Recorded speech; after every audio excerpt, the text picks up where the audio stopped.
Hey guys, Ralph here. Welcome to True Power Trumpet Fitness on this thrilling Thursday here in Connecticut. Life's good, campers. Life is good. Anyway, let's get right to it. I haven't played a note. I've done 350 swings. Feel marvelous. It was raining all night and all day. I went down the ball field. It was underwater. So that's all I've got is some swings. Let's see what my first notes of the day sound like, okay? And then we'll get to it.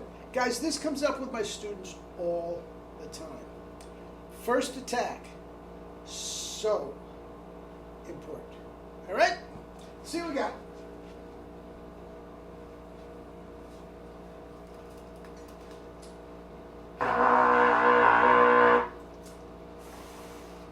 Bodes well.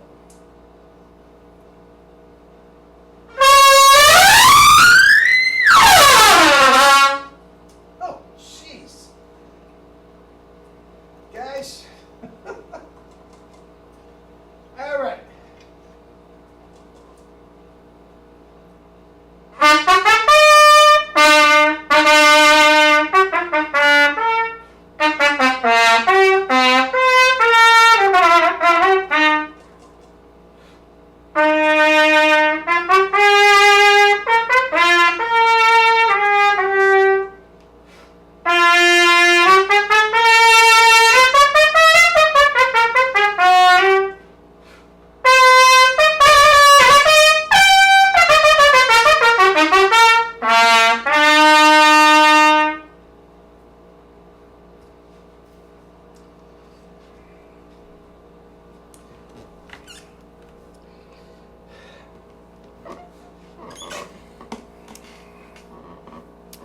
Anyway, guys, this isn't going to take very long. This isn't going to take very long at all. It's actually quite simple. Now, you guys know that it is so important to play correctly. Okay? Said that you have to stop when you're crashing. You have to always be fresh. We've gone through this. It's so important that you play correctly. All right? Guys, if your first attack is not completely 100% popping, loud, soft, sforzando, or not, it doesn't matter. If the note doesn't pop, you can't possibly be playing correctly, and every note you play after that can't possibly be right. Guys, if you splat the first note and then it sort of eases into it after that, it sounds a little better. It may sound better.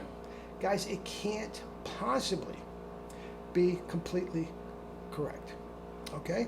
Now, I get into that sometimes. First notes of the day, warts and all, jumping from one trumpet to another. Sometimes the first attacks are not great. Okay? But here's another thing you take to the bank. Guys, there are two kinds of clams. There's good clams and bad clams. When you are talking about chops. Okay? Now, there's no band leader anywhere that's forgiving or anything that is going to love clam. Oh, that was a good clam. What are you talking about? Guys, let me explain. They're all bad. But some, when you are talking about chops, are better than others. All right?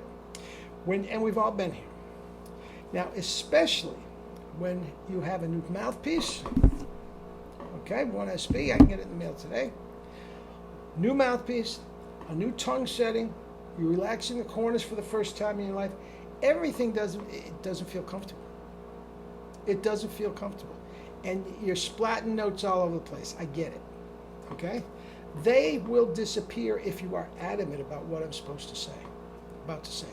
Guys, as long as you fix it, you can't keep playing. The chops are not right. And that can get very frustrating at times. Again, new mouthpiece and all that. Sometimes you might go 5, 6, 7 times. And you're just, guys, if you start getting frustrated, put it down. Come back to it a few minutes later, an hour later.